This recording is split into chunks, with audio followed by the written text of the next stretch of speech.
En el libro de Samuel hemos encontrado muchas cosas muy diferentes, ¿no? Nos ha dado un gran paseo, podríamos decir. Empezamos desde Samuel, ese profeta, juez que todavía tenía el pueblo de Israel. Vemos a ese pueblo tan unido, deseando tener el rey, como las demás naciones, pero deseando tener un rey, ¿verdad? Y parece que hay unidad en el pueblo, parece que todos van en la misma dirección y por fin Dios provee lo que ellos habían pedido, les provee el rey que tanto ellos querían. Y este rey empieza como medio a tropezones, ¿verdad? No vemos esa entrada en la cual es coronado y tiene esa gran ceremonia, sino que parece que es un poco cobarde, le da un poquito de miedo, sabe su responsabilidad, pero no la quiere hacer hasta que poco a poco él va estableciendo el reino de la mano de Dios. Pero la vida de Saúl tiene varios tropezones y son un poco fuertes los que se va encontrando. Primeramente, desobedece directamente lo que Dios le ha dicho que no tiene que hacer y él lo hace porque se desespera, porque tiene miedo, porque hay sentimientos en él que le arrojan a hacer eso que él está pensando. Después vemos cómo durante la batalla el rey vuelve a ser ese cobarde temeroso que tiene miedo de un gigante que está atormentando a su pueblo, pero sobre todo que está ofendiendo a Dios. Y Saúl no hace nada. Lo vemos ahí pasmado solamente. Y podemos pensar de la soberanía de Dios. Y hemos hablado de este rey fiel, soberano que tenemos, ¿verdad? Y que tenía el pueblo de Israel también en su tiempo. Y podemos pensar, bueno, ¿qué está pasando? Pero no hemos visto o tal vez no hemos puesto tanta atención en la gracia de Dios. Cómo Dios ha mostrado su gracia primeramente para con su pueblo. Cómo provee, cómo les cuida, cómo tiene ese amor especial por ese pueblo. Que si bien no merece nada de lo que Dios ha hecho por ellos, Dios toma la iniciativa y obra en la vida del pueblo de Israel. Y normalmente o en ciertas ocasiones a nosotros nos cuesta ver la gracia de Dios en nuestras dudas, en nuestra vida. ¿Por qué? Porque hay temores, al igual que el pueblo de Israel, hay desilusión, hay esas cosas que podemos ver, bueno, no siento la gracia de Dios, no siento que Él esté obrando en mi favor también. No vemos, pero no significa que no esté ahí. Al igual que el pueblo de Israel y el reinado de Saúl y ahora también con la vida de David. Tenemos el mismo concepto erróneo probablemente de la gracia de Dios en el Antiguo Testamento. No, en el Antiguo Testamento no se habla de gracia porque tenemos el concepto de que están en el pacto de la ley, ¿ya? Y no hay gracia, solamente hay ley, pero tenemos un Dios que no cambia. Tenemos un Dios que siempre es amoroso, que siempre nos muestra de su misericordia y nos muestra de su gracia a nosotros, pero también al pueblo de Israel. Dios no se limita a lo que nosotros pensamos que Él es, sino que Dios nos da de su gracia porque está en su esencia.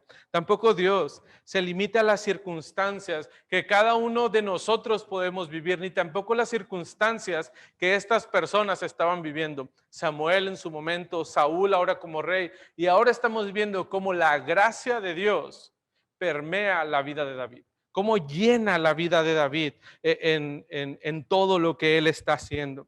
En el capítulo 17 terminamos con esta gran imagen,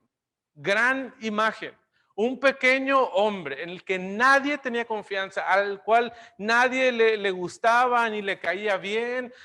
Y vemos ahora a este pequeño hombre regresar del campo de batalla, al cual nadie había tenido el valor de ir, pero él tuvo el valor de hacerlo y confiar en Dios.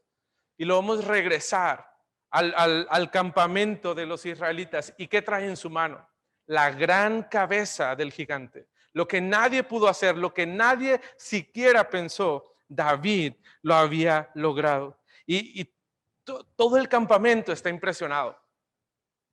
Imagina esa escena. Trata de imaginar esa escena. Ese muchacho todavía con sus ropas de pastor, porque no se pudo poner una armadura. Todavía con su lanza colgando de aquí a un lado. Y ahora trae la cabeza de este gran guerrero que seguramente había derrotado a cientos de personas. Y este jovencito tiene la mirada de todos. Pero hay una mirada en especial que se ha clavado en ese joven. Y viene del campamento, de la carpa principal. El rey ha puesto los ojos sobre ese muchacho. Sí, es verdad, era uno de sus siervos que probablemente lo haya visto muchas veces, pero es un siervo, es uno más del montón. No importa para Saúl quién es este, pero ahora es muy importante poner los ojos sobre este muchacho, un joven pequeño. Y ahora el rey lo empieza a ver. Y rápido vienen preguntas a su mente. ¿Quién es? ¿Quién es él? ¿Quién es su familia? ¿De dónde viene? ¿Por qué? ¿Por qué el rey se empieza a preguntar todas estas cosas? ¿Por qué es importante para el rey conocer quién es él y quién es su familia? Bueno, hay varias razones por las cuales el rey le toma tanta importancia. Número uno es que él había hecho una promesa, ¿verdad? Él había prometido que a la persona que lograra derrotar al gigante, ¿qué iba a pasar? Le iba a dar a su hija para que se pudiera casar con este hombre. Bueno, entonces quería ver quién iba a ser su familia, ¿verdad? Con quién iba a tener ese lazo, quién sería ahora su nuevo yerno. Pero no solamente quien pregunta quién es él, sino pregunta por su familia. Y esto es por la segunda promesa que Saúl hace. ¿Cuál es esta promesa? Él promete que ya nadie tendría que pagar impuestos de la familia de esa persona. Y eso te pega en el bolsillo, ¿verdad? Entonces, imagínate si era una familia muy importante que tenía mucho dinero, pues obviamente tenía que pagar muchísimo impuesto al rey. Entonces ahora está preocupado por qué le va a pasar con su valioso dinero. Pero él está preocupado sobre todo por la admiración que ha causado David en todo el pueblo, en todo el campamento. Es impresionante lo que está pasando. Todos admiran ahora a este joven David. Pero en la carpa del rey no es el único que está prestando atención a David. No es el único que lo recibe con mucha expectativa cuando lo traen a la carpa del rey. Hay otro joven ahí. Hay otro joven sentado a la derecha del rey. Y este es Jonatán. Y vamos a ver un contraste entre el concepto que tiene Jonatán y lo que le importa a Jonatán y lo que le importa verdaderamente al rey Saúl. Él queda deslumbrado por las cualidades de David, por lo que él ha hecho, por su valentía, por su respeto a Dios, por querer defender el nombre de Dios. No porque ahora tendrá que pagar impuestos y sobre todo porque podía representar una amenaza para su reino. No, Jonatán quita todo esto y se enfoca en las buenas cualidades de este joven David. Ambos realizan un pacto ahora de amistad. Quedan ligados con este pacto de amistad único que se encuentra entre ellos dos, entre David y Jonatán. Y en el versículo 4 vemos cómo, del capítulo 18, vemos cómo David se despoja de lo más valioso que es para él y para el rey. ¿Se acuerdan? Hace algunas predicaciones hablábamos de esto. ¿Qué es lo que las pertenencias en cuanto al rey y Saúl se distinguían de los demás? Bueno, es que ellos solo tenían la armadura o las cosas necesarias para estar en la guerra. Solo había 2 espadas. Y mira lo que hace Jonatán. Se quitó el manto que él llevaba y se lo dio a David. Y otras ropas suyas. ¿Hasta qué? Hasta su espada le regala a David, lo más valioso que él podía tener, su espada, su arco, su talabarte, todo lo entrega a este joven que él respeta y admira por el amor y la entrega y el compromiso que tiene para con Dios. La gracia de Dios se muestra claramente en la vida de este joven David al proveerle que nuestro fiel y soberano Dios nos provee de amistades verdaderas. Imagínate este joven, nadie lo quería, nadie quería estar con él, ni sus hermanos. ¿Qué le dicen cuando llegan al campamento? Hey, regrésate, ¿qué estás haciendo aquí? No es tu lugar. En la casa le daban el lugar menos importante, era el que solamente se tenía que ocupar del trabajo que nadie más quería hacer, que era cuidar las ovejas. Pero Dios está preparando el camino para lo que pronto vendrá para David, porque sabe que necesitará de esta gran amistad que le va a sostener en el camino. Dios provee no solamente de amistades verdaderas, sino que de amistades duraderas en la vida de Jonatán para con David. Dispuesto a buscar su beneficio. Acuérdate, era el hijo de Saúl. ¿Qué sigue para él? Para él sigue el reino. Pero para Jonatán no importa. Él está no buscando su propio beneficio, sino lo que necesita David, y él está dispuesto a proveerlo. Da antes que a sí mismo, busca el beneficio del prójimo, de su amigo, antes que el suyo mismo. Y al pensar en la amistad, recordamos el canto, ¿verdad? O, ¿quién es nuestro mejor amigo? O, ¿qué amigo nos es Cristo? Pero ¿por qué el canto nos habla de esta amistad que tenemos con Cristo? Porque Él lleva ¿qué? Él llevó nuestro dolor, dice el canto. Él lleva nuestra gran carga, ha sido depositada y en Cristo. Y cuando estamos cargados, débiles y en la tentación, ¿a dónde nos anima a ir entonces? Debemos acudir al amigo eterno que es Cristo y contarle todo en oración. Y no estoy diciendo que es una representación exacta de lo que está pasando, pero sí podemos ver la imagen de Cristo en la vida de Jonatán. ¿Y nosotros qué hacemos entonces? ¿Qué hacemos cuando nos encontramos en ese tiempo de dificultad, que no estamos seguros de lo que está pasando? ¿Realmente buscamos esa amistad? ¿Vamos a Dios, a Cristo en oración, o tratamos de hacerlo por nosotros mismos, por nuestras propias fuerzas? Pero no solamente la amistad que podemos encontrar en Cristo y que cantábamos hace un momento también, sino qué tan buenos amigos somos nosotros. ¿Te has puesto a pensar en eso? O sea, ¿te has puesto a pensar que Dios muestra de su gracia a través de tu vida para con la vida de otros? Y la pregunta es, ¿qué tanto se parece tu amistad a la de Jonatán y David? Porque, sí, qué bonita escena. Qué bonito es ver ese amor que se tiene el uno para con el otro, ese despojarse de sí mismo por ver la necesidad del otro. ¿Y tú? ¿Y tú qué tal? Primero yo y luego yo y después alguien más. ¿Cuándo hemos estado dispuestos a hacer algo más por nuestros amigos? ¿Cuándo hemos dado de lo poco que tenemos para que ellos también puedan tener algo?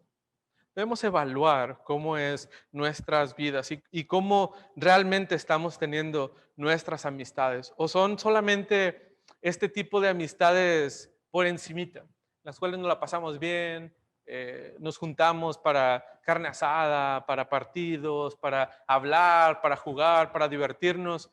Hermano, que nuestras amistades sean más profundas, que podamos reflejar la gracia de Dios en nuestras vidas para con otros, que podamos ser esos instrumentos a través de nuestras amistades en las cuales somos de bendición para nuestros hermanos. ¿Somos esa clase de amigos? ¿Estás dispuesto a despojarte por las necesidades de tu hermano? Realmente Jonatán pone la vara muy alta, pero Cristo pone la vara aún mucho más alta, porque es ese amigo que no solamente te provee de muchas cosas, sino es este amigo que estuvo dispuesto a sacrificar su vida por ti. Y no lo merecíamos, realmente no lo merecíamos. Pero eso es lo que nosotros deberíamos aspirar a hacer, seguir el ejemplo de Cristo. Pero la victoria con Goliat no fue la única que David tuvo o que él experimentó, sino ni la admiración tampoco de los que estaban en el campamento. Ahora es tiempo de regresar a casa. Es tiempo de ir y contar esta gran batalla que ha pasado, este gran triunfo que todos nosotros hemos tenido. Y el versículo 5 nos menciona acerca de esto de David. Dice, y salía David a donde quiera que Saúl le enviaba y se portaba prudentemente y lo puso Saúl sobre gente de guerra. Ahora ya no es este muchachito nada más, ahora él es un líder de guerra y tiene gente a su mando que está haciendo lo que él hace. Y la fama de David, poco a poco, ¿qué pasa? Va creciendo y va creciendo, ¿verdad? Entonces, nos menciona esto, el versículo 5, pero el siguiente versículo nos muestra algo sorprendente. David parece estar ocupado en el lugar más importante para el pueblo que el mismo Saúl pone. Aún y cuando todos iban a la batalla, David se llevó el crédito. Aún y cuando el rey estaba ahí mismo, la fama del rey no crecía tanto. De hecho, cuando llegan a la ciudad, al pueblo, llegan a recibirlos, ¿verdad? Porque nuestro ejército ha salido triunfante. Ahora ha conquistado nuevamente a los filisteos, a quien sea, ¿verdad? ¿Y qué cantaba la gente? Cuando llegaba el rey y su ejército, hablaban bien de Saúl, es verdad. Hablaban y reconocían lo que Saúl estaba haciendo. Pero ¿de quién hablaban aún más? Saúl hirió a sus miles y David hirió a sus 10,000. Hermano, lo que más se hiere en este versículo es el ego de Saúl. Es ese gran rey que quiere tener el máximo control y todo. Y ahora él está pasando a un segundo término y la figura de David está creciendo y él no lo puede soportar. Imagina al rey escuchando esto. Ya trae una preocupación porque el ejército lo admira y ahora el pueblo mismo admira y reconoce el liderazgo que tiene David. Saúl en el versículo 8 nos dice, ¿sabes qué? Pues ya denle el reino de una vez. Ya háganlo rey también. O sea, todo el reconocimiento, no se olviden de mí, yo soy el rey, yo soy el más importante. Desde ese momento, la actitud de Saúl cambia por completo. Saúl ya no sería el mismo. Saúl ya no vería con los mismos ojos a este siervo, a su siervo David, porque desde este momento Saúl odiaba a David como nada más en su vida. Pero David no está solo y no tiene que enfrentar lo que viene para él en sus propias fuerzas, porque Dios está obrando a favor de la vida de David y Dios mismo pone en su lugar, en el lugar que le corresponde a Saúl. Dios permite que un espíritu malo vaya a morar en Saúl y ahora esté viviendo con este tormento que él solamente está batallando. David está en la presencia de Saúl cuando pasa este acontecimiento. Y Saúl trata de hacer lo suyo. Saúl trata de apaciguar la ira de Saúl. Trata de controlar los impulsos que él tiene.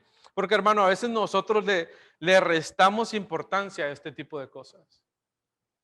Pero la palabra de Dios nos dice que un espíritu maligno, lo podemos probablemente traducir como un demonio, se apodera de la vida de Saúl. Y no es cosa sencilla. No es que David continuó como normalmente él estaría haciendo las cosas, sino que parece que hay un cambio drástico en el comportamiento y en la persona de Saúl. David está ahí en esa presencia y trata de tranquilizarlo. Tocando, saca su arpa y trata de empezar a tocar el arpa. Pero Saúl, ¿qué hace? Agradece por el esfuerzo de su siervo que le ha traído más fama, que le ha traído más logros y que ahora está tratando de apaciguar su espíritu, tratando de calmar su alma. No, vea lo que Saúl está por hacer. Saúl ataca a David con un arma y arrojó Saúl, versículo 11, y arrojó Saúl la lanza diciendo, enclavaré a David a la pared. O sea, él quiere agarrar su lanza y allá donde estaba David, lanzársela y que quedara ahí fijo en la pared, como un adorno más. Ese es el sentimiento y el odio que tiene Saúl para con David. Saúl sabía que Dios lo había abandonado y que ahora Dios estaba mostrando de su gracia a David. Y esto destroza por completo a Saúl. Pero vemos nuevamente a nuestro Dios obrar, porque nuestro fiel soberano Dios, ¿qué hace? Castiga al siervo infiel. Nuestro fiel soberano Dios castiga al siervo infiel. ¿Por qué? Porque Saúl prefiere ¿qué? Su posición antes que a Dios. Saúl prefiere su fama antes que a Dios. Saúl prefiere su comodidad antes que Dios. Y Dios ve la vida de Saúl, evalúa la vida de Saúl y lo toma y lo hace a un lado. Ya no eres más para Dios. Ya no eres más importante. Ya no eres el rey que está sobre Israel. Dios se había apartado de Saúl y en su lugar un espíritu maligno ahora estaba obrando en la vida de este rey. Dios ha desechado claramente a su rey, al rey que el pueblo había elegido. No es la única vez que Dios permite este tipo de acciones que pasan en la vida de Saúl. Pensábamos esta semana acerca de Job. Job no era como Saúl, pero aún así Dios permitió que un espíritu también estuviera atacando la vida de Job. ¿Se acuerdan de Pedro? También Dios, Cristo le dice, Pedro, Satanás mismo va a venir a zarandearte, pero yo he rogado que tu fe no falte. Dios permite ese tipo de situaciones en la vida de las personas. Hermano, no olvides, por a pesar de cómo estén las cosas, que Dios sigue siendo soberano. Dios sigue teniendo el control y no hay nada que se pueda escapar de su mano y de su control. Hablábamos hace unas semanas acerca de los reyes de nuestra vida, ¿verdad? De qué es lo que estamos poniendo en primer lugar. Hermano, ten cuidado. No abuses de la gracia de Dios en tu vida. No lo dejes a un lado como Saúl lo hizo y pongas esos reyes que tú tienes. Trabajo, dinero, lo que tú quieras poner, ¿verdad? Familia, incluso pueden ser cosas buenas que las tornamos en cosas malas, que ocupan ese lugar que solamente Dios debería de estar ocupando. Y espero por el bien de cada uno de nosotros, que al menos tengamos identificado qué es esa cosa que estamos poniendo en el lugar de Dios, qué es ese rey de nuestra vida que lo debemos de quitar para que solamente Cristo sea nuestro rey. No juegues con la paciencia de Dios. Parece que Saúl estaba muy confiado. Yo soy el rey y aun y cuando esté matando a este joven, nada me va a pasar. ¿Por qué? Porque yo soy el rey. Y nadie me puede decir nada y nadie me puede hacer nada. Pues vemos que Dios sí puede hacer algo.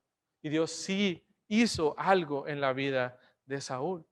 Despoja de una vez, hermano, todas esas cosas o personas que interrumpen tu relación con Dios. Deséchalo de una vez. Ríndete ante este Rey soberano que nosotros tenemos. Obra solamente para Él. David hace todo lo que el rey le pide. Es irónico, ¿no? Lo quiere matar. Y David, aún así, el versículo 14, ¿qué hacía? Se conducía prudentemente en todos sus asuntos. ¿Y qué? Y Jehová estaba con él. Mira el contraste. Mira el contraste en la vida de estos dos. David es un siervo obediente. Es un siervo que solamente pensaba en Dios y en lo que Dios pedía de él. ¿Pero qué? A Saúl le sigue estorbando David. Es esa piedrita en el zapato que no lo deja estar. Es eso que tiene que eliminar de una u otra forma. Ahora parece que se acuerda de la promesa de entregar a su hija. y la maquinita de Saúl está avanzando, está avanzando. Él trae esa piedrita y se la tiene que quitar.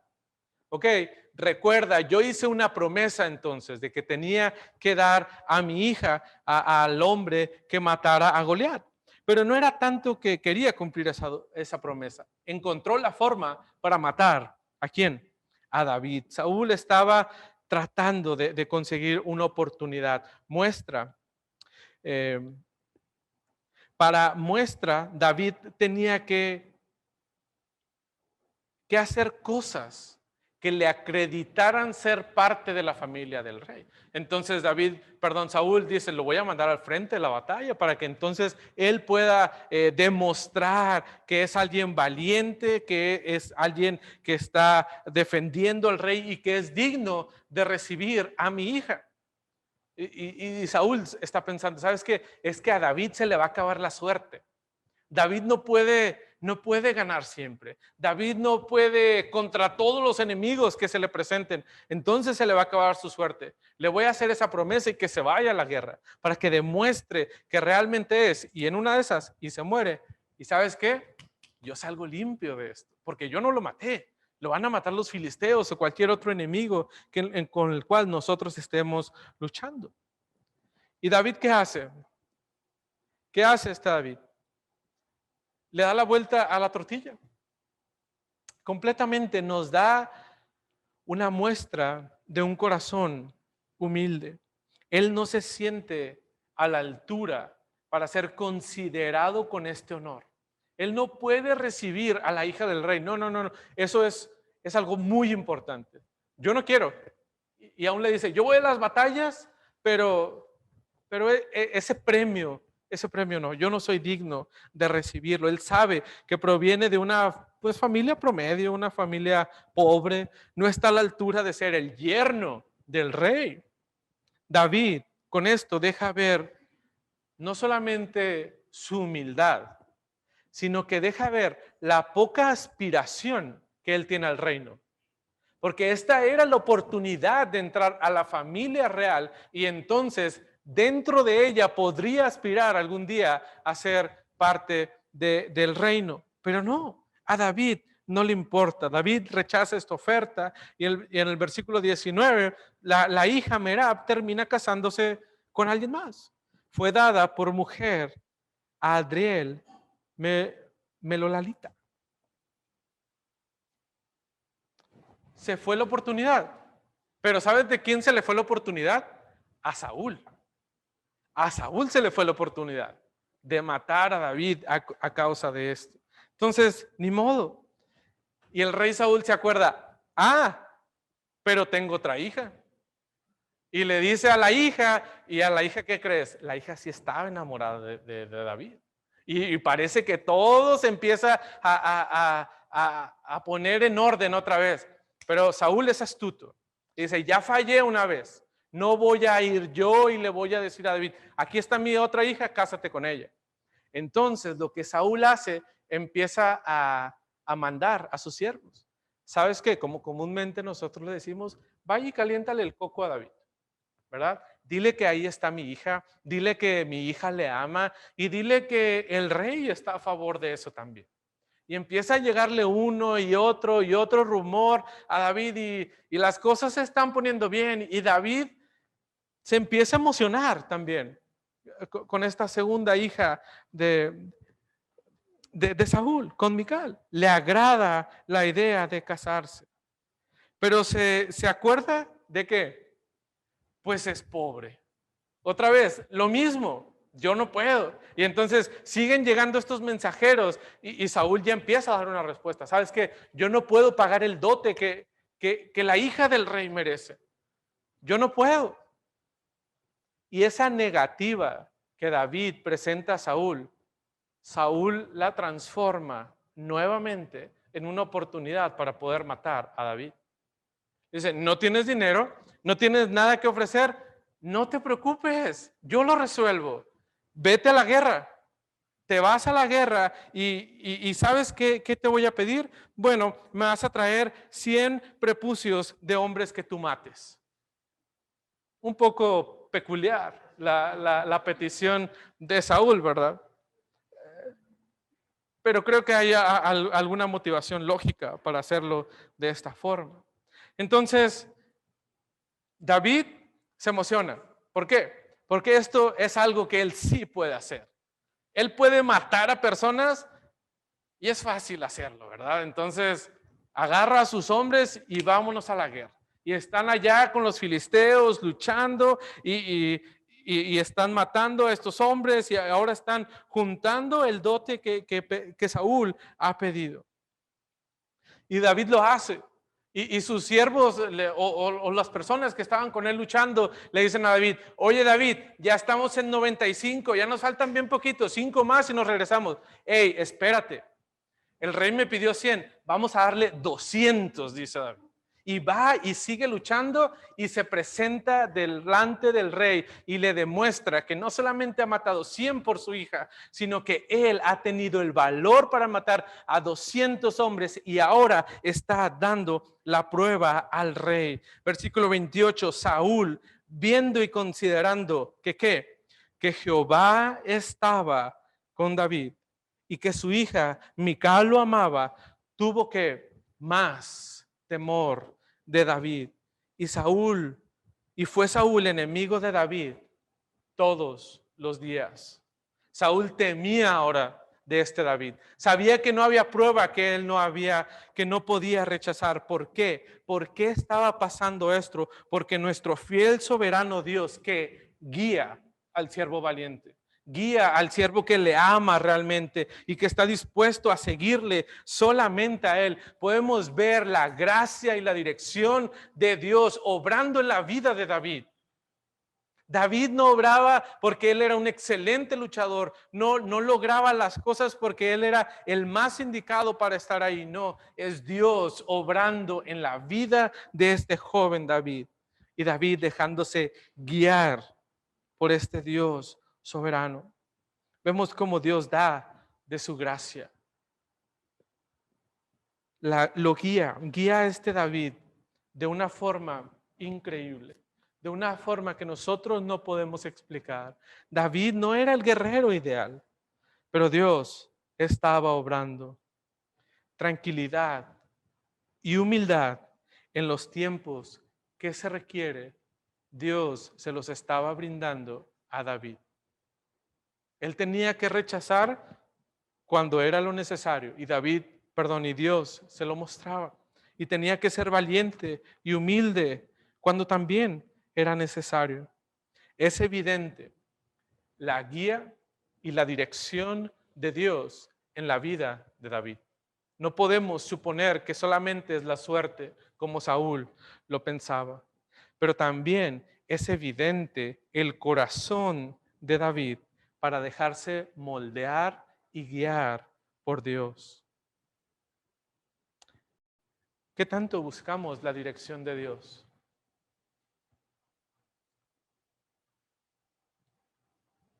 ¿Qué tanto dejas que Dios se involucre en tu vida? Y es una tontería esta pregunta, porque Dios debería estar involucrado en cada área de nuestra vida y no debería estar involucrado. Dios debería estar dirigiendo cada área de nuestra vida. Y cuando estamos aquí en la iglesia, hermano, todos tenemos que reconocer que Dios lo hace. Pero quiero preguntarte, ¿te dejas guiar por este Dios soberano en tu trabajo, en tu escuela, con tus amigos, con tu familia? ¿Te dejas guiar por Dios cuando nadie te está viendo? Cuando estás tú solo en tus pensamientos. ¿Quién está dirigiendo esos pensamientos? ¿Tú o Dios realmente? ¿Actuamos como a Él le agrada y como su palabra nos manda, o lo hacemos a nuestro gusto? Nos dejamos llevar por nuestros impulsos. Reaccionamos como Saúl, queriendo agarrar esa lanza y tirársela al primer enemigo que tenemos enfrente. ¿Estás siendo guiado por Dios o estás dejando que el pecado guíe tu vida? Porque es negro o es blanco, no hay gris, no hay esa combinación que podemos encontrar. O te guía Dios o no te guía Dios y te está guiando el pecado. Por- Cuida tus decisiones. Cuida de actuar de forma impulsiva o porque la presión de los demás así lo dicta. Como creyentes debemos de confiar en Dios y no solamente en Dios, sino que ahora nosotros, como creyentes del nuevo pacto, tenemos el Espíritu Santo de Dios en nuestras vidas y Él es el que nos dirige, Él es el que toma las riendas de nuestra vida, cede ese timón al Espíritu Santo. Qué bendición tenemos nosotros a comparación de estas personas que no contaban con la ayuda del Espíritu Santo. Hermano, aprovecha esta guía y dirección del Espíritu Santo en nuestras vidas. Pero Saúl, ¿qué crees? Saúl sigue en pie con su plan. Ha fallado por lo menos unas 2 o 3 veces desde que le lanza una lanza, desde que lo mandamos, ¿verdad?, a la guerra, 1 vez, 2 veces, hacemos promesas, no cumplimos, no importa. Pero adivina qué, Saúl no se ha cansado y llama a todos sus siervos y ahora da la orden más lógica de todas. Me van y me matan a David. ¿Por qué me voy a ensuciar las manos yo? ¿Por qué tengo que estar haciendo planes para que otros más lo maten? Sabes que yo tengo siervos. Ustedes tienen ahora la responsabilidad de ir y matar a David. El odio de Saúl, fíjate esto, lo controla por completo. Una emoción ahora está controlando por completo la vida de este rey. Pero gracias a la gracia de Dios en la vida de David, Jonatán se entera de todo esto. Y Jonatán da aviso a su gran y amado amigo David. Le cuenta los planes que tiene el rey para matarlo y le pide, ¿sabes qué? Ahora es momento de esconderte, tienes que huir por tu vida. Pero la intervención de Jonatán no solamente queda ahí. Ahora va y habla con quién, con el rey mismo. Jonatán está ahora intercediendo por su amigo David delante del rey. Le cuenta todo lo que David ha hecho y todas las cosas que incluso el rey mismo ha festejado por las obras de David y por el pueblo. No solo eso, sino le recuerda que las alegrías que David le ha provocado ahora al rey. Y por la pura gracia de Dios, Saúl escucha las palabras de Jonatán y en el 19:6 termina diciendo Saúl entonces, y escuchó Saúl la voz de Jonatán y juró Saúl, vive Jehová, que David no morirá. Ahora está haciendo una nueva promesa el rey, diciendo que David no iba a morir. Y al parecer la relación entre Saúl y David es restaurada, porque no queda ahí con esa promesa, sino que Jonatán toma a David y lo lleva a la presencia misma del rey y su posición ha sido otra vez como aceptada. Bien, David puede estar nuevamente entre nosotros. Regresa al lado del rey. Y podemos ver en estos pocos versículos cómo nuestro fiel soberano Dios obra en favor de sus siervos. Fíjate cómo está David. Y él no tiene que hacer nada. Pero todo lo que se encuentra a su alrededor empieza a acoplarse, podamos decir, ¿verdad? Para que David pueda sobrevivir. Pero hermano, no es nada más que la mano de Dios dirigiendo todas las cosas. Cuando nosotros hablamos de la soberanía de Dios, porque hablamos mucho de ella, pero a veces no la aceptamos, podemos ver cómo Dios controla absolutamente todo lo que está pasando a nuestro alrededor y podemos ver esa mano, podemos ver su obra en la vida de David, en la vida de Jonatán, en la vida de los siervos. Hermano, ¿te has preguntado si el rey tenía tantos siervos, por qué no encontraron a David para matarlo? Todos estaban en el mismo lugar y Jonatán salió y dio aviso. ¿Por qué no siguieron a Jonatán? ¿Por qué no le mataron? ¿No sabían acaso dónde vivía la hija del rey? Es que tuvo suerte no tuvo suerte, hermano. Es nuestro Dios soberano actuando en favor de su siervo. Ese es nuestro Dios. Tenemos un Dios que nos cuida y obra a favor de nosotros de una forma maravillosa e increíble. Dios también obra en tu favor. Está moviendo todas las cosas en tu favor. También las situaciones difíciles en las que vivimos no significa que Dios se ha olvidado de nosotros, que se le pasó a atendernos. Él está moviendo los cables de nuestra vida para que nosotros podamos darle mayor gloria a través de lo que estamos pasando. Pero hermano, por más difícil que sea la situación que tú estás viviendo, Dios no se ha olvidado de ti. Él obra a favor de sus siervos. Debemos de preguntarnos entonces, ¿cómo está obrando Dios en esta situación que estoy viviendo? ¿Cómo Dios está moviendo los cables en este sufrimiento, en este dolor que yo tengo? Hermano, no desconfíes nunca de Dios y su soberanía y su gracia para con nosotros. Cómo está actuando también en la vida de otras personas. Y ahí mismo el versículo, el versículo 8, adivinen qué pasó nuevamente con Israel. Pues hay una nueva guerra, no podía saberse, ¿verdad? Era todos los años, todo el tiempo, la misma historia. Israel versus los filisteos. David era parte del ejército, parece que ha tomado estas nuevas actividades que él tenía que hacer como parte del ejército. Y ahora los filisteos se habían convertido pues en los clientes de David, ¿verdad? Ellos veían a David y sabían que había problemas, porque nos mató al gigante, nos mató al mero, ¿verdad? Cuando él quería casarse, vino y mató a 200 por gusto, nada más. Entonces, David, hay que tener mucho cuidado con él. Ahora los filisteos estaban ahí y otra vez David va a la guerra y adivina qué, David gana de nuevo. Dios está obrando en la vida de este hombre. Y el ejército reconoce nuevamente a David. Y el pueblo, cuando llegan, adivina qué pasa, reconocen nuevamente a David. Y todos quieren y todos adoran a David. Hay alguien que no.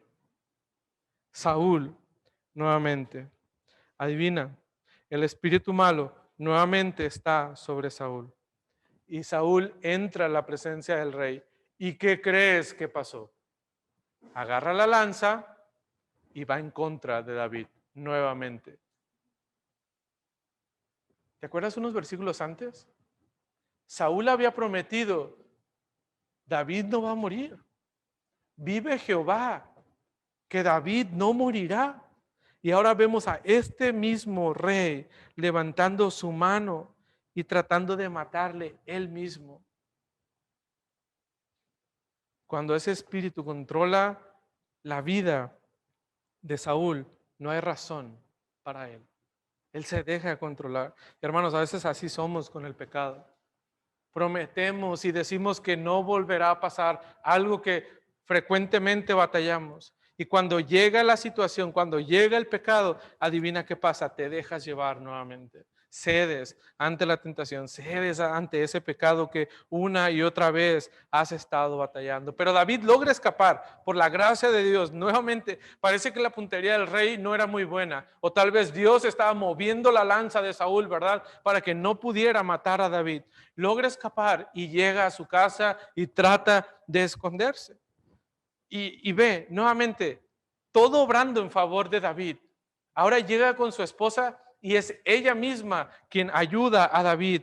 Ahora su esposa Mical, según nos narran los versículos 11 y versículo 13 del capítulo 19, ayuda a David para que pueda salir de esta. Le cuenta a David, ¿sabes qué? Mi papá está muy enojado, nuevamente ha prometido que te va a matar, ha mandado nuevamente a sus siervos a buscarte, la casa no es segura, tienes que salir de aquí. Entonces vemos a la esposa de David sacándolo por una ventana para que el pobre David pueda huir de su padre, el rey.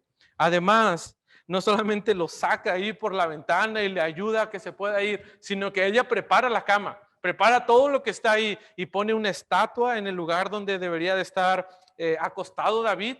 porque dice que está enfermo. Entonces pone una estatua, luego agarra pelo de una cabra y lo pone ahí como si fuera David el que está acostado y lo tapa y todo, ¿verdad? Hace todo el plan. Entonces cuando llegan los siervos, le dice, ay, pues, o sea, sí te lo mandaría para que lo mate mi papá, ¿verdad? Pero está enfermo, deja que se le baje y ya luego lo mandamos.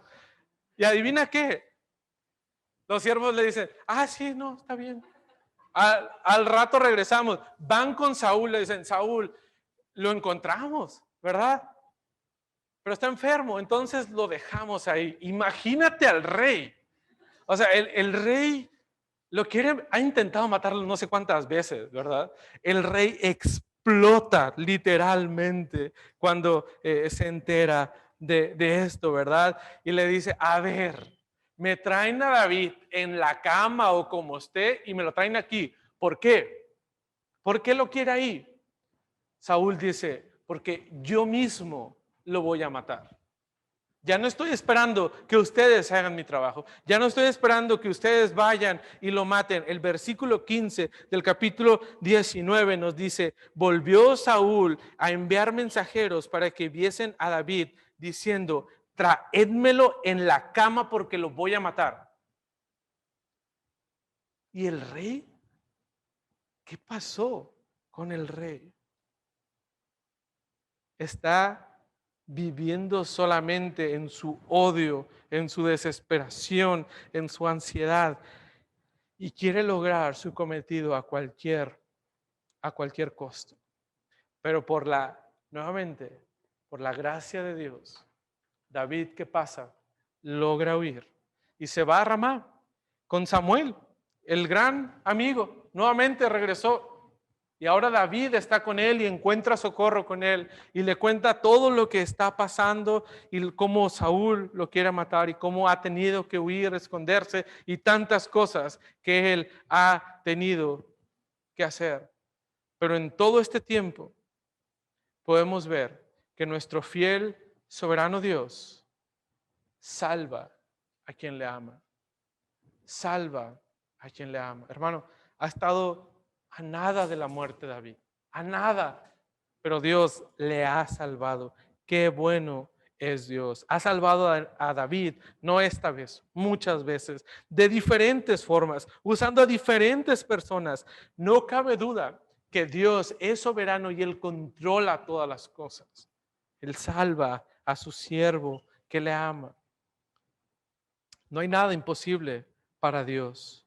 Dios cuida y salva a quien le ama. Hermano, tú y yo tenemos a ese Dios. Tenemos al mismo Dios de David.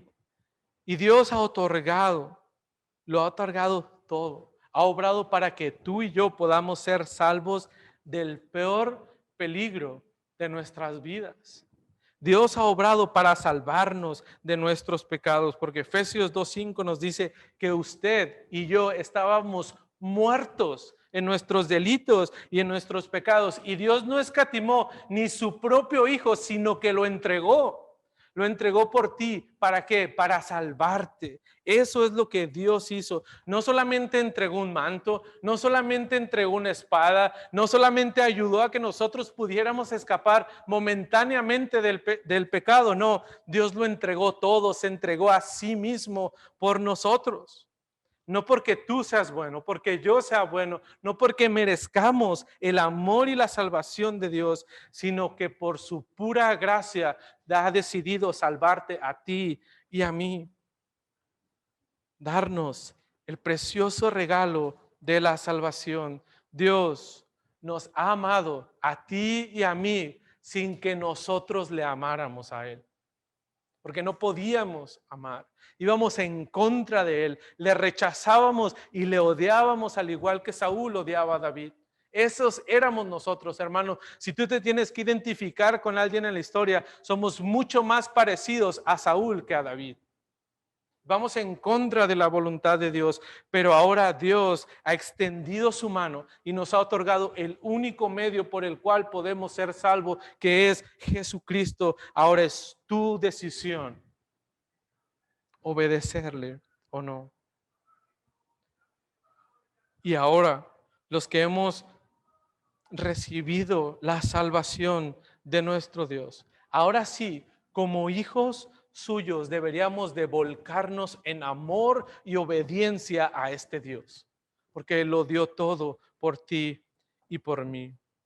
Ese es nuestro Dios. Ese es el Dios soberano que actúa en la vida de cada uno de nosotros. Pero el capítulo 20 nos muestra que David logra huir nuevamente del asedio de Saúl en la tierra de Nayot. Porque mientras estaba con Samuel, no creas que fueron unas vacaciones, no creas que fue un descanso, sino que Saúl enviaba a su gente para tratar de matar, enviaba a más gente, incluso él mismo fue a tratar de matar a David. Y ahora vemos a un David desesperado. Imagínate, hermano, esto es tu vida una y otra vez. Personas atrás de ti que te quieren matar. No vas a estar como todo tranquilito, ¿verdad? Vemos a un David completamente desesperado. Y ahora va y encuentra a su querido y amado amigo Jonatán. Y fíjate cómo le cuestiona David a Jonatán. Le dice, ¿qué he hecho yo? ¿Cuál es mi maldad o cuál mi pecado contra tu padre para que busque mi vida? ¿En qué pecado? ¿Cómo he ofendido al rey? Explícame porque no lo entiendo.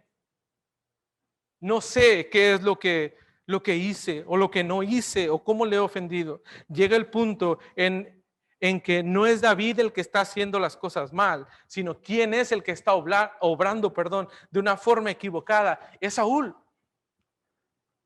Pero David es el que siente el peso atrás de él una y otra vez Saúl tratando de matarle. Era una costumbre entonces que festejaban las fiestas del pueblo, ¿verdad?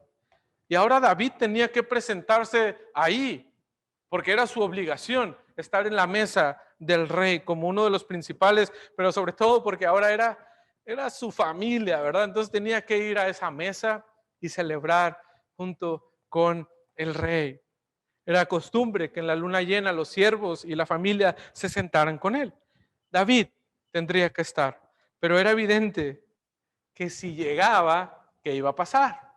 Lo iba a matar, ¿verdad? Por lo tanto, David y Jonatán diseñan un plan para poder escapar de los brazos de Saúl. Él y su amigo se ponen de acuerdo. David se escondería en el campo los 3 días que dura este festejo. Y si Saúl preguntaba por David, Jonatán tendría la respuesta perfecta para que entonces todo pasara muy bien.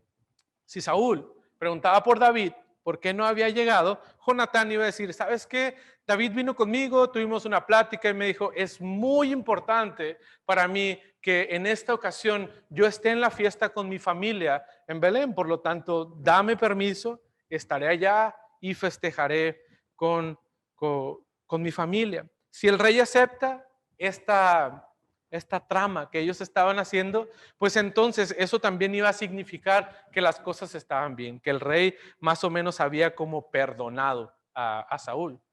Y si el rey no se lo cree, pues entonces sabemos que me va a matar, ¿verdad? Es como que muy fácil adivinar lo que va a pasar. ¿Cuál es la dinámica para dar el aviso? Este es el plan. Ahora viene la dinámica, porque yo voy a estar escondido. Entonces, ¿cómo me vas a dar aviso acerca de esto? Si todo sale bien, pues entonces solamente mandas un mensajero que me avise y yo vengo y listo, no pasa nada, ¿verdad? Pero si todo sale mal y yo te ayudo para que no mueras, si todo sale mal, perdón, y Saúl quiere hacerte daño y yo no te aviso, le dice Jonatán, sabes que Dios me haga igual o peor que lo que tú vas a sufrir, porque ese era el compromiso de la amistad que él tenía. Y si las cosas salen tan mal, pero si yo sí te ayudo, Jonatán le dice, acuérdate de mi familia, acuérdate de mi familia, porque Jonatán sabía que el próximo al reino no sería él. Él ya ha quedado descartado. el próximo sería David. Pero entonces, si no salen las cosas como lo hemos planeado y no has recibido mensajero al tercer día, bajas a la piedra de Esel, le dice Jonatán a David. Jonatán iba a ir con uno de sus esclavos para practicar su tiro de flecha. Era como que, vamos, vente, vamos a practicar, y adivina dónde iba a practicar. Bueno, pues a la piedra de Esel. Y este era el plan. David tendría que estar ahí, atento a las palabras que Jonatán dijera. ¿Por qué? Versículo 21 del capítulo 20 le dice, si yo le digo al muchacho, he aquí las saetas más acá de ti, tómala. Entonces tú vendrás porque paz tienes y nada malo hay, vive Jehová. Pero, versículo 22, si yo le digo al muchacho, he allí las saetas más allá de ti, ¿qué tenía que hacer David? Vete. Para patitas, ¿para qué, verdad? ¿Por qué? Porque Jehová te ha enviado de esta forma. Hermano, imagínate todo esto. Imagínate a David mientras están planeando todo esto.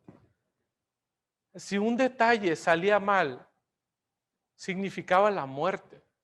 No era como que tenías una segunda oportunidad para hacerlo, sino que si tú te equivocas, esto significa la muerte. Y aún en medio de esa situación, nuestro fiel, soberano Dios trae calma y esperanza. En medio de esa dificultad, en medio de esa situación complicada y difícil, Dios trae calma y esperanza.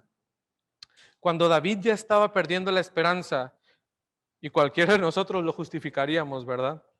No le estaba pasando nada bien. ¿Qué pasa? Dios usa a su amigo Jonatán para proveer calma a su alma, pero también esperanza de que él no está solo, de que Dios está obrando, de que Dios está trabajando en su vida. Hay de esos baches en nuestra vida también, hermano, porque estamos confiados y sabemos, como les decía hace un momento, conocemos la teoría. Sí, nuestro Dios es soberano, nuestro Dios es poderoso, Dios nos cuida, pero hay esos baches en nuestra vida. Cuando estamos en medio del sufrimiento y de una situación tan complicada y nosotros, al igual que David, ya no sé qué hacer. Perdemos la esperanza, perdemos la fe y quitamos los ojos de nuestro Dios. Hermano, busca refugio en Él. No te alejes de Dios. Es el momento en el cual tú debes ir a Él, debes buscarle aún más. Acude a buscar esperanza en el único Dios que nos puede dar esperanza, calma y aliento cuando todo está mal.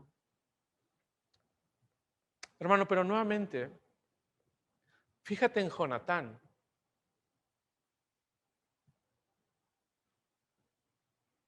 Jonatán rehúsa todo, su posición, rechaza su familia, rechaza su reinado por el bien de otro. Lo dejó todo por amor de su amigo David. Hermano, ¿qué tanto estás siendo tú de ánimo y de esperanza para el hermano que está sufriendo? ¿Qué tanto dejas todo a un lado y vas con tu hermano en momentos de dificultad? No, pues es que nadie viene a buscarme a mí. Es que yo estoy sufriendo y nadie me ayuda. Hermano, quita tu ego, quita tu yo y sé tú ese instrumento de gracia que Dios usa. Al igual que Jonatán lo fue para David en tiempo de dificultad. Sirve a otros. No importa, confía en Dios. Al igual que ellos confiaron en Dios, nosotros también podemos confiar en Dios. Y adivina qué pasa. Estoy a punto de terminar. Los planes, ¿cómo crees que salieron? Llega el día de la cena, primera noche, David no se presenta. Y imagina que tú eres Saúl, tú vas a esa cena y tú, ¿a quién vas a buscar? tú vas por David, ¿verdad? Y empiezas a ver hija 1, hija 2, yerno 1, asiento vacío. No está, David no está. Y todavía Saúl le da el beneficio de la duda. Bueno, probablemente viene la guerra, tiene que pasar el proceso de purificación, día 2, porque eran 3 noches. Segundo día, empiezan a llegar los invitados, llega Saúl, hija 1, hija 2, yerno 1, silla vacía. Saúl no se lo va a tragar. Él ya sabe que esto algo está mal. Entonces llega con su hijo Jonatán. A ver, ¿dónde está David? Tú sabes dónde está. Dime dónde está David. Ya van 2 días que falta. Y pues Jonatán contesta, obviamente, explica lo que está pasando. Él me pidió permiso, va a ir con su familia, es una ocasión muy importante. Yo le di permiso, no pasa nada, él está allá, no va a pasar nada. Y mientras Jonatán estaba hablando, imagínate a Saúl lo que está pensando. Imagínate cómo su rostro empieza a cambiar de color. Ya no es ese Saúl que estaba lindo para la comida, para la cena, sino que ahora él está furioso, seguramente golpea la mesa, tal vez tira los platos, lo que sea, y se levanta. Y el versículo 30 nos dice, entonces se encendió la ira de Saúl. ¿Contra quién? Contra Jonatán, su hijo, y le dijo, hijo de la que perversa y rebelde, ¿acaso no sé yo que tú has elegido al hijo de Isaí para confusión tuya y para confusión de la vergüenza de tu madre? Tú eres la deshonra de la familia. Y tú dices, bueno, pues le dio una grita a su hijo, ¿verdad? Hasta yo. Está bien, pero Saúl no para ahí. Saúl ya no se controla él mismo. Se lanza contra este Jonatán. Jonatán que quiso ahora defender a David. Le dice, oye, está bien, sí, yo lo ayudé, se escapó, pero ¿qué te ha hecho? No ha hecho nada. Acuérdate de todo lo bueno que él está haciendo. ¿Por qué le quieres matar? Probablemente Jonatán ni terminó de hablar. Y adivina qué pasó. Saúl no está para debates. Él agarra su lanza, que seguramente era la misma que había usado contra contra David, y la tenía ahí a su ladito. Y ahora, ¿quién es el objeto de su ira? Jonatán. Y David y Saúl mismo está tratando de matar a su hijo por haber ayudado a David. Tanta ira, tanta odio que se le olvidó incluso su propia familia. Jonatán abandona el lugar, espantado seguramente por cómo está su padre. Espera un día más, pero ya no se presenta a esta cena con su padre y con su familia. Pero es el tercer día. Jonatán tiene un compromiso que hacer. Él sale, se va al campo, toma al muchacho que le estará ayudando. Se va al lugar donde David le estaba esperando, escondido, probablemente entre la maleza, entre las piedras, y escucha los pasos de Jonatán y de ese muchacho que llegan al lugar. David no puede, seguramente con su respiración, trata de agudizar su oído para escuchar las palabras de Jonatán y lanza esa saeta tal y como lo habían planeado. Jonatán, versículo 37, dio voces tras el muchacho diciendo, ¿no está la saeta más allá de ti? Y las palabras que tanto temía David, ahora las había escuchado de su amigo a quien él amaba. Él sabía que lo peor ahora estaba por venir. Jonatán despide al muchacho que le estaba ayudando. El muchacho ni sabía de lo que estaba pasando en ese lugar. Y ahora David sale al encuentro con su amigo. Y es la despedida triste y una ruptura de esa cercanía que había entre esos amigos. Y Jonatán se despide ahora del amado David. Solo se abrazan y lloran porque saben que el rey nunca más cambiaría de opinión y trataría de matar a David a toda costa. Separa el camino de estos amigos. Hermano, y esta es la muestra de cómo nuestro fiel y soberano Dios muestra su gracia en todas las áreas de nuestra vida. Fíjate cómo actuó en la vida de David. Dios muestra su gracia en todas las áreas de nuestra vida, en la tuya y en la mía. Y hermano, confía en esa dirección de Dios. Confía en la obra que Dios está haciendo en tu vida. Eso es lo que cada uno de nosotros debemos hacer. Confía en la gracia de nuestro soberano Dios. Oremos, Padre, gracias porque podemos ver tu obra en la vida de David, Señor. Podemos ver de tu gracia y podemos ver a ese Dios soberano actuando en todas las áreas. Padre, ayúdanos a confiar ahora a nosotros también, porque al igual que David, nuestra fe, nuestras esperanzas y nuestra confianza tiemblan. Ayúdanos, Padre, que podamos depender de ti en todo momento, aferrarnos a ti, Señor. Y Dios, que cada uno de los que estamos aquí no solo seamos receptores de tu gracia, Padre, sino ayúdanos también a mostrar gracia con nuestros hermanos. Dios, te pedimos que nos ayudes a amar a nuestros hermanos, que mostremos la nueva vida que tú nos has dado. Señor, oramos, perdón. Si alguien no ha encontrado perdón y no ha encontrado ese amigo que nos es Cristo, Señor, que hoy, por tu palabra, tú puedas obrar en la vida de esta persona. Gracias, Padre, por todo lo que tú has hecho. En Cristo Jesús oramos. Amén.